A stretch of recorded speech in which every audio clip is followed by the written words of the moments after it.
이제 오늘부터 우리 대림절과 대강절까지 이 갈라디아서의 말씀을 저희가 상고해 보기를 원합니다. 짧은 우리 이 서신서지만 이 짧은 서신서 안에는 놀라운 복음의 심오한 진리와 또 십자가의 의미가 잘 담겨져 있기 때문에 우리가 강해를 하면서 우리의 삶에 잘 적용해서 귀한 생명의 풍성한 열매를 맺는 이 2학기가 되기를 주님의 이름으로 축복합니다.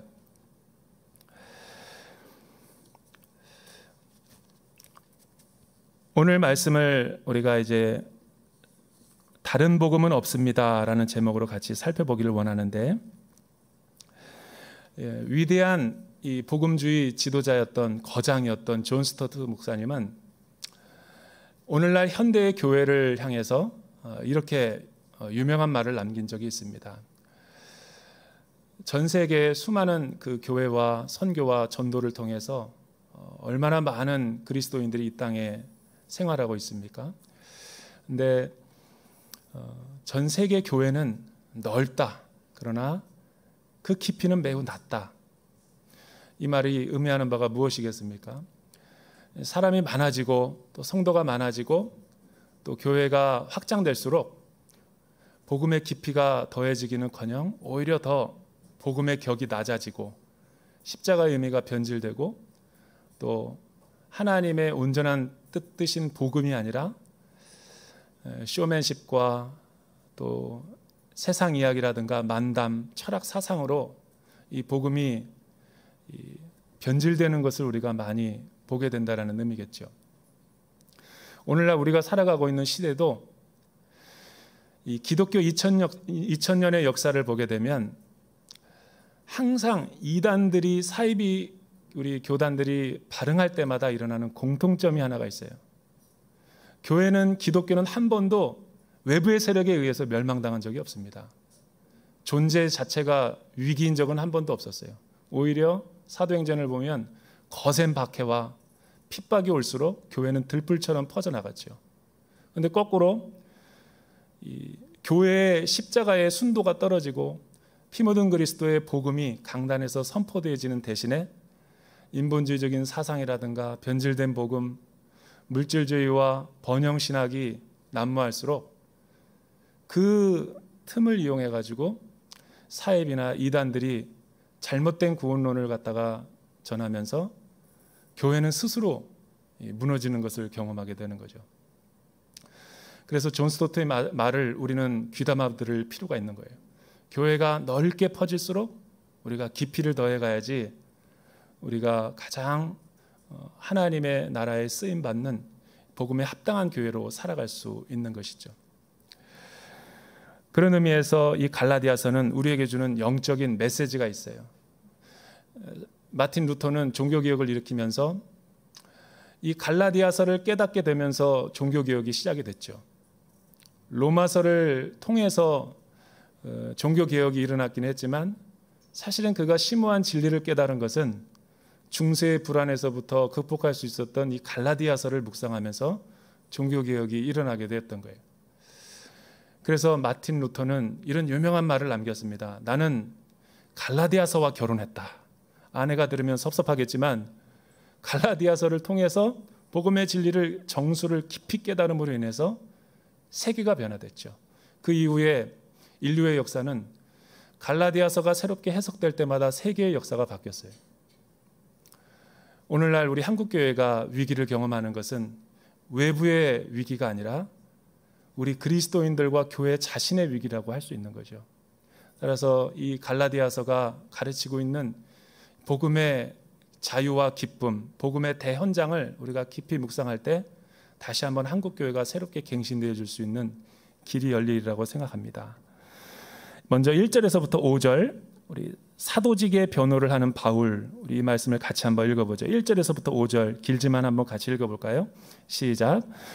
사람들에게서 난 것도 아니요 사람으로 인해 된 것도 아니요 오직 예수 그리스도와 그분을 죽은 사람들 가운데서 살리신 하나님 아버지로 인해 사도가 된 나 바울과 나와 함께 있는 모든 형제들이 갈라디아에 있는 교회들에게 편지를 씁니다. 하나님 우리 아버지와 주 예수 그리스도의 은혜와 평강이 여러분에게 있기를 빕니다. 예수 그리스도는 하나님 곧 우리 아버지의 뜻을 따라 이 악한 세대에서 우리를 건져내시려고 우리의 죄를 대신에 자신의 몸을 내주셨습니다. 하나님께 영광이 영원 무궁하기를 빕니다. 왜 바울이 다른 13개의 서신들과는 달리 서두에 은혜와 평강이라는 인사를 하는 대신에 바로 본론으로 들어가서 자신의 사도직을 변호하고 있을까요? 1절과 2절에 보면 복수와 단수가 쓰이고 있는 것을 보게 돼요. 사람들, 그리고 어떤 특정한 사람들로부터 난 것이 아니다. 이 말은 많은 사람들이 인기와 관심과 자기를 지지해줘서 사도가 된 것이 아니다. 그리고 개인적으로 친분이 깊은 유명한 사람이 부탁을 해서 자기가 이 사도의 직분을 맡은 것이 아니다 라고 일단 부정을 하는 거죠. 그럼 사도 바울이 사도가 된 부르심은 어디에서 비롯된 것입니까? 그것은 이 땅으로부터 시작되고 사람들로부터 시작된 것이 아니라 조상들로부터 이어받은 것이 아니라 예수 그리스도의 구원의 사건과 또 부활하신 주님을 다메섹 도상에서 만남으로부터 자기의 복음의 기원과 사도직의 시작이 되고 있다라는 것을 천명하고 있는 거죠. 왜 그가 이런 자신의 신적인 사도직을 밝히면서 주변에 있는 많은 갈라디아 교회에게 이 편지를 쓰고 있는 것입니까? 사실은 안디옥 교회에 의해서 바울과 바나바가 파송이 돼서 소아시아 지역에 가장 데살로니가 교회와 갈라디아 교회가 최초의 교회죠. 신약시대 이 교회를 세울 때 놀라운 부흥의 역사가 일어났어요. 그래서 사람들이 복음에 반응하고 교회가 한 곳이 아니라 여러 군데 세워졌죠. 그래서 갈라디아 교회들이라고 얘기하는 거예요. 그리고 놀라운 부흥의 역사가 있자 이제 잘 세우고 나서 다른 지역으로 가서 복음의 사역을 하고 2년이 지난 뒤에 2차 선교 여행 때 다시 갈라디아 교회를 가려고 하는데 갈라디아 교회로부터 들리는 소식이 있었어요. 그 소식은 뭐냐면 그들은 사도 바울을 반대하고 사도 바울을 모른다라는 거였어요. 그리고 바울이 전해준 복음에 의해서가 아니라 그들은 굉장히 많은 거짓 유대주의자들과 율법주의자들에 의해서 사도 바울의 복음이 심각하게 훼손이 되고 있다는 것을 눈치를 챈 거죠. 그런데 왜 바울이 자신의 사도직을 이렇게 변론하고 있는 것일까요? 왜냐하면 거짓 유대주의자들의 정체는 여러 신학적인 논란이 있지만 분명한 것은 하나는 그들은 예루살렘에서 온 사람들이에요.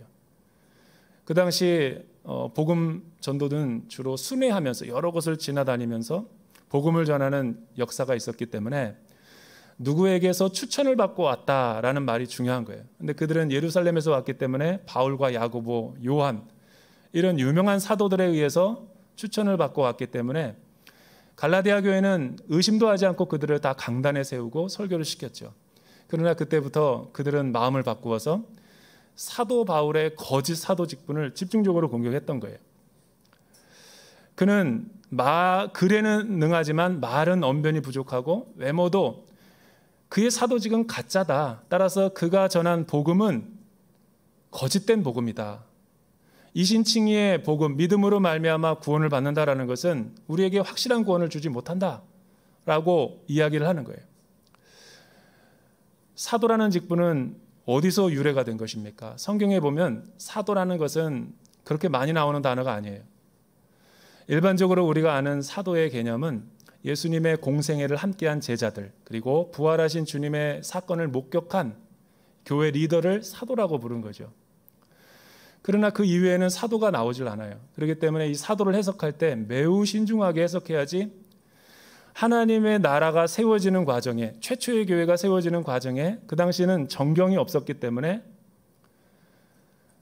예수님의 말씀을 하나님의 나라에 대한 것을 사도들에게, 몇몇 소수의 부르심을 입은 사람들에게 의탁하신 거죠. 그래서 초대교회에 보면 사도들의 말과 사도들의 말씀 아래서 그들이 일사불란하게 교회가 세워졌던 것을 볼 수가 있어요. 그러나 이게 지속적이고 영속적이고 오늘날 교회까지 있게 되느냐? 그렇진 않아요. 오늘날 신사도 운동이 무리가 되는 게 바로 그런 거죠. 그거는 매우 특수한 상황에서 하나님이 일시적으로 사도들에 의해서 교회가 세워지게 하고 사도들이 죽었기 때문에 이제 속사도 시대는 없는 거죠. 교회는 정경을 만들었고 교회가 제도가 생겼기 때문에 공교회를 통해서 교회가 지금까지 이어져 내려오고 있는 거죠. 오늘날 만약 내가 사도다, 하나님은 나에게 직통 계시를 통해서 말씀하신다, 분명한 것은 이 사람들은 다 이단이라고 생각하면 돼요. 유튜브에 얼마나 그런 사람이 많은지 몰라요.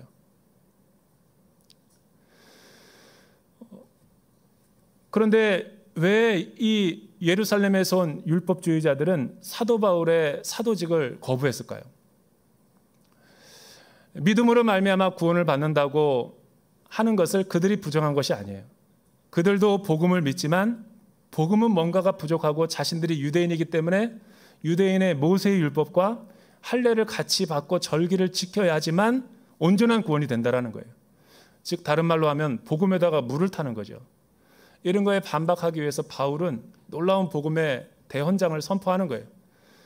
내가 전한 복음 이외에 다른 것을 더하거나 가감하는 자에게 저주가 임할지어다.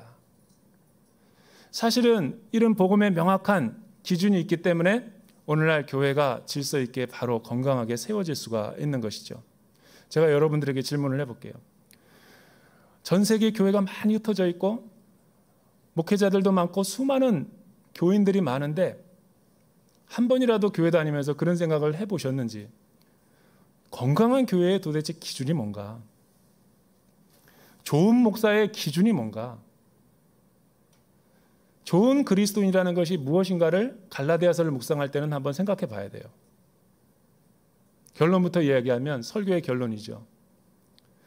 지난주에 36주년 기념 메시지에서 이재훈 목사님이 하 목사님의 말씀을 인용하면서 건강한 교회란 시팅 카파가 아니라 샌딩 카파다. 보내는 게 굉장히 잘 되어 있는 교회가 건강한 교회다. 그것과 동시에 갈라디아서의 말씀에 의하면 십자가의 의미가 강단에서 명확하게 선포되고 복음의 진리가 선명하게 드러나는가, 성도들이라면 선명하게 내가 이해를 하고 신앙생활 하는가라는 것이 건강한 교회의 척도라는 거예요.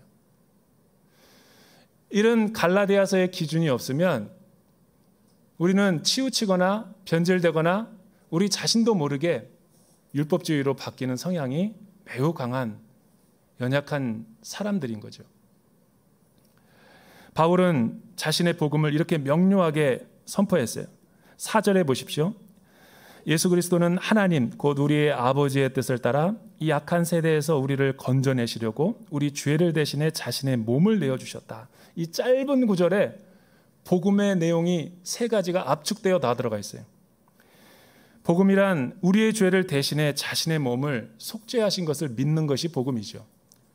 두 번째는 이 악한 세대에서 우리를 건져내시는 게 메시아 되시고 구원자 되시는 예수님이 하시는 일이죠. 이 모든 것은 하나님의 기쁘신 뜻과 경륜에 따라서 성취된 거죠. 이 복음의 부르심에 따라서 자기가 사도 바울이 되었다라는 거예요. 따라서 내가 여러분에게 전하는 복음은 다른 것이 더해져서는 안 된다라고 이야기하는 거예요. 다시 오늘날 우리의 일상생활로 돌아와서 제가 한번 질문을 드려볼게요. 빌립보의 교회는 유오디아 성도와 순두계라고 하는 성도가 서로 이 관계가 불편해서 교회가 분란이 일어났어요. 이제 편의상 유집사와 순집사라고 같이 한번 이야기를 해볼게요. 오늘날 교회를 투사시켜서 제가 만든 예화예요. 유집사님은 굉장히 사회적으로 성공하고 스펙도 좋고 또 리더십도 있고 또 교회 안에서도 모든 새벽과 수요 주중 예배 또 교회 봉사 또 그냥 뭐든지 그 헌금도 많이 내고 뭐 타의 추종을 불허할 정도로 열정이 많으신 분이에요. 그러나 이분이 순모임에 가면 항상 믿음이 좀 연약한 자들, 자기처럼 열심히 하지 않는 사람들을 비판하고 판단하는 데 앞장서는 분이에요. 반대로 순 집사님은 얼마 전 사업도 부도가 나서 망했어요.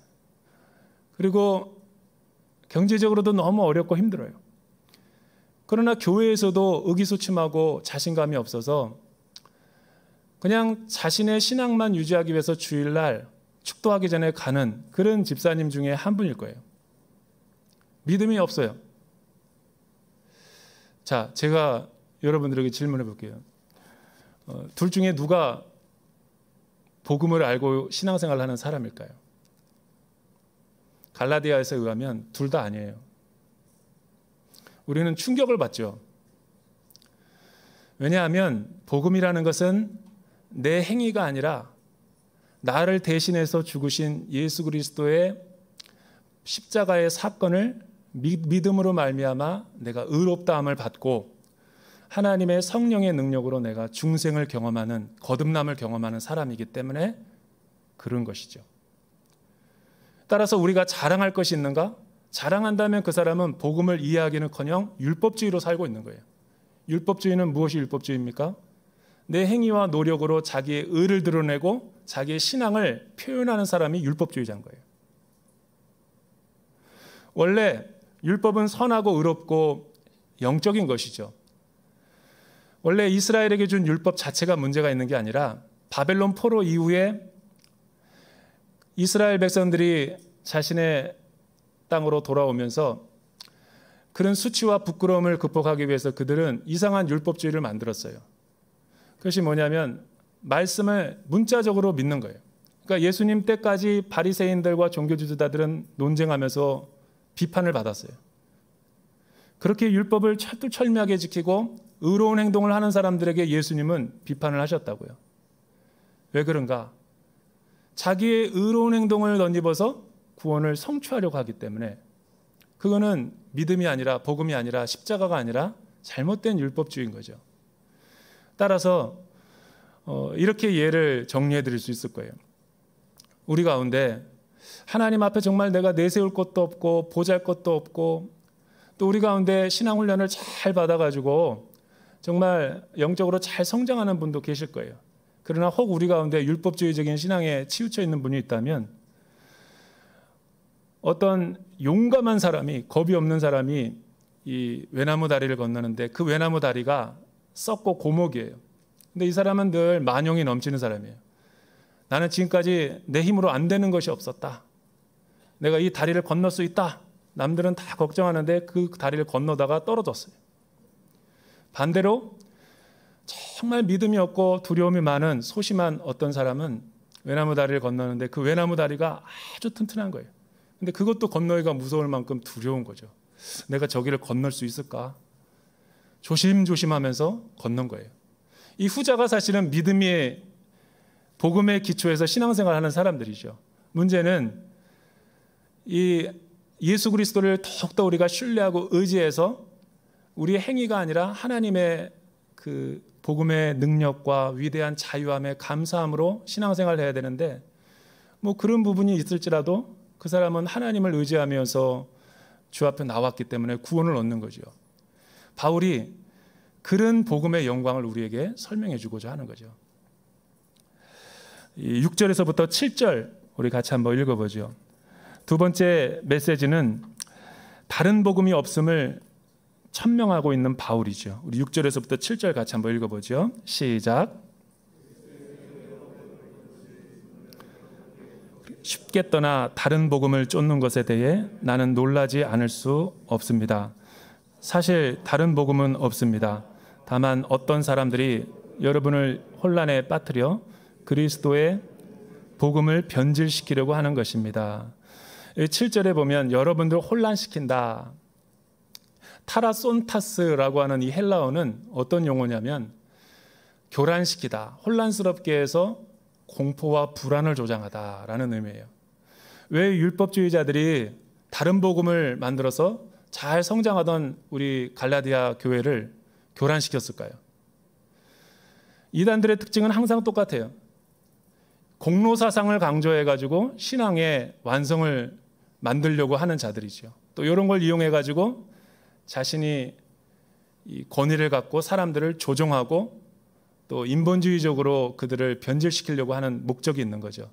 그래서 역사적으로 보면 항상 이단들은 사람들의 두려운 심리와 불안을 이용해서 종말론을 이야기한다든가 헌금을 강요한다든가 이런 식으로 굉장히 그 율법을 절대시하면서 율법을 숭배하도록 강요하죠. 그러나 예수님은 율법으로 말미암아 구원을 받을 수 있는 사람은 아무도 없다라고 이야기해요. 율법을 하나님께서 우리에게 주신 이유가 목적입니까? 무엇입니까? 율법은 구약의 성도들이나 신약의 성도들이나 믿음으로 말미암아 구원을 얻는 거지 율법으로 구원을 받는 성경의 인물은 한 사람도 없어요.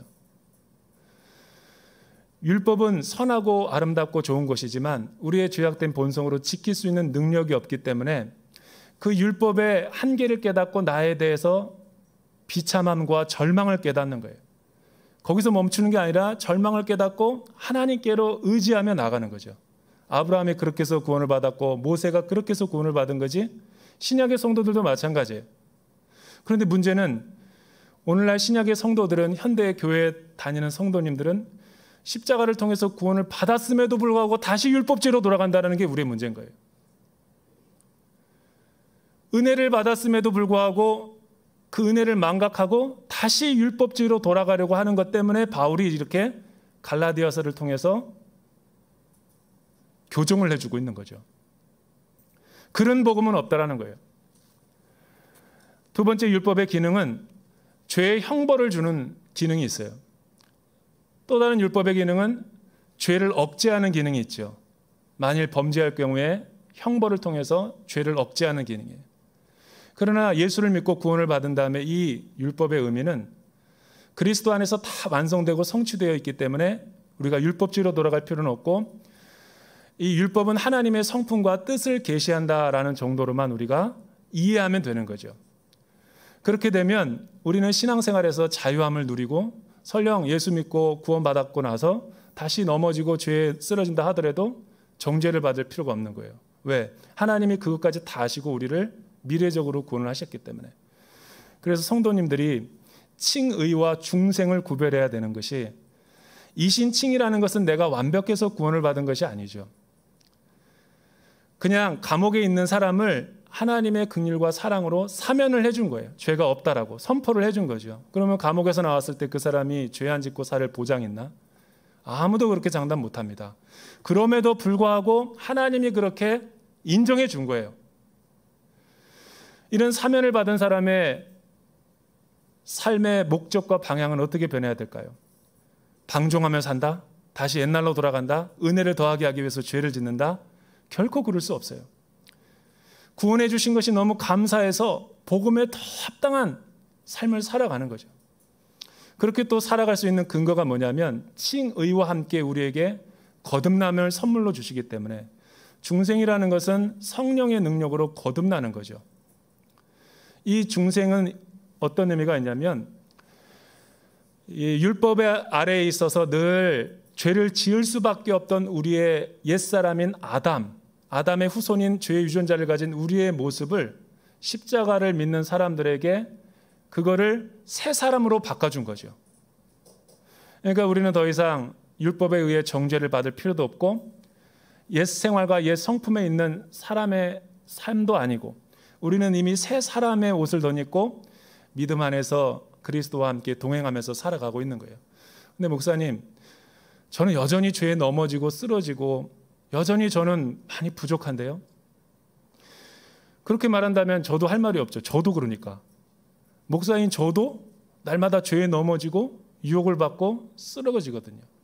그래서 로마서 6장에서 바울이 옛사람과 새사람을 구분하며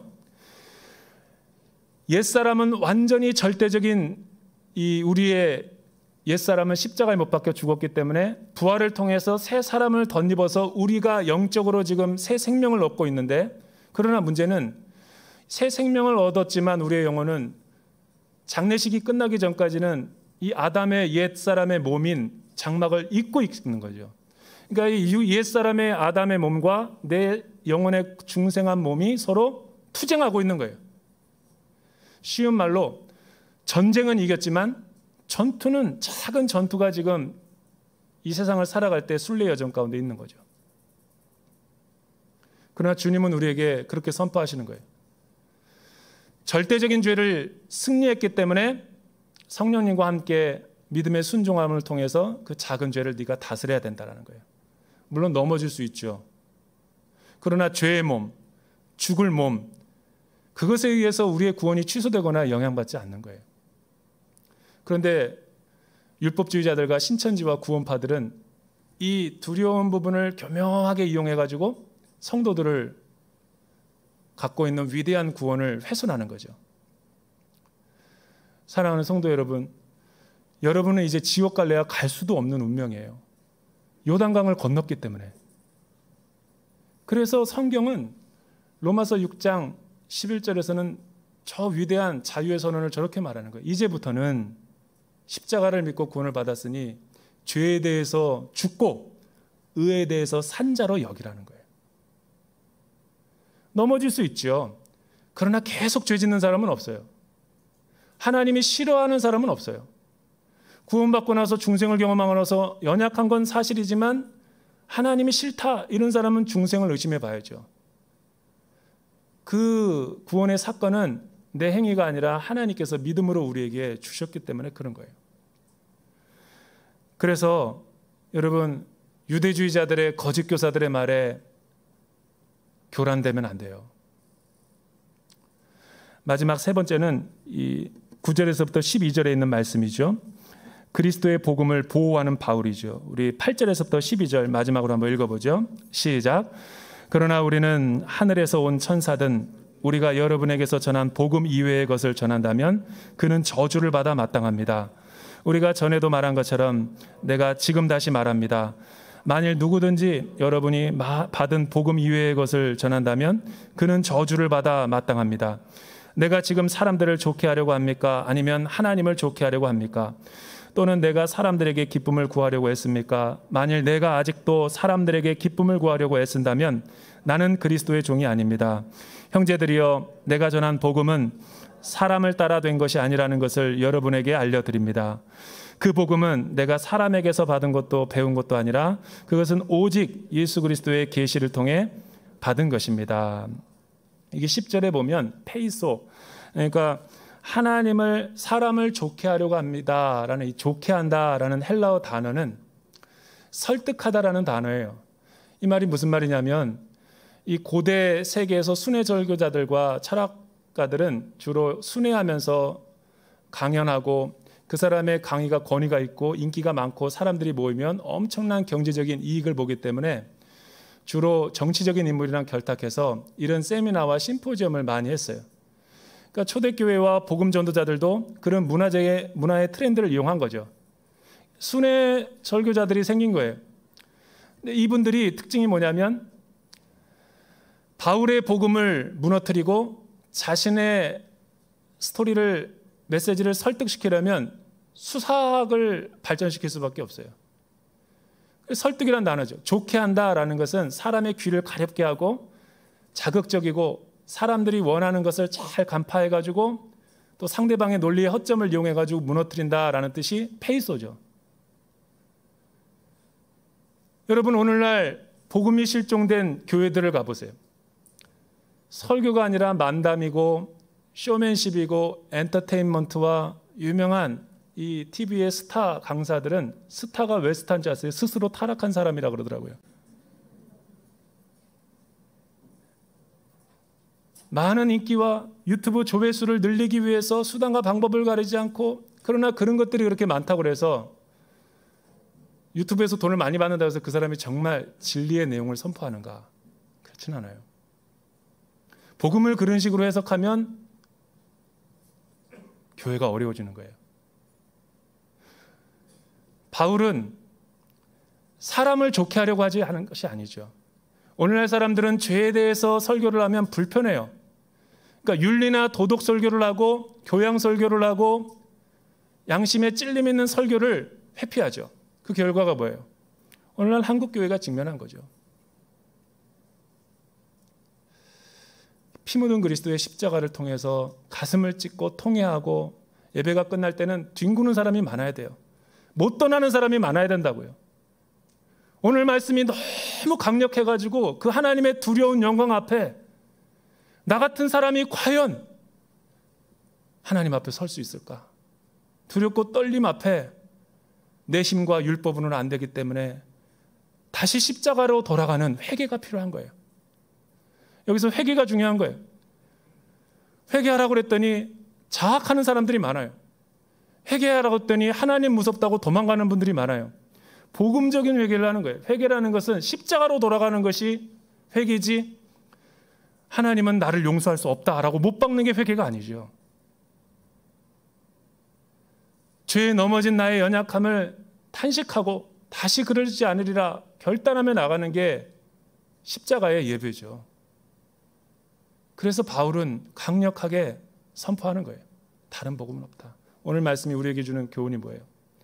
복음은 한 번 들어서 끝나는 게 아니에요. 죽을 때까지 주님 품에 안길 때마다 내가 나에게 아침에 일어나서 복음을 선포해야 돼요. 내가 자꾸만 행위로 구원을 받으려고 그러고 공로로 내가 구원을 받으려고 한다면 예수의 십자가 앞에 내 자신을 데려가야 돼요. 자아를 죽여야죠. 최근에 유행하는 어떤 설교가 그렇다더라. 그것도 십자가에 못 박아야죠. 다른 복음은 없기 때문에 이 순전한 복음만이 저와 여러분의 삶의 중심에 있기를 주님의 이름으로 축원합니다.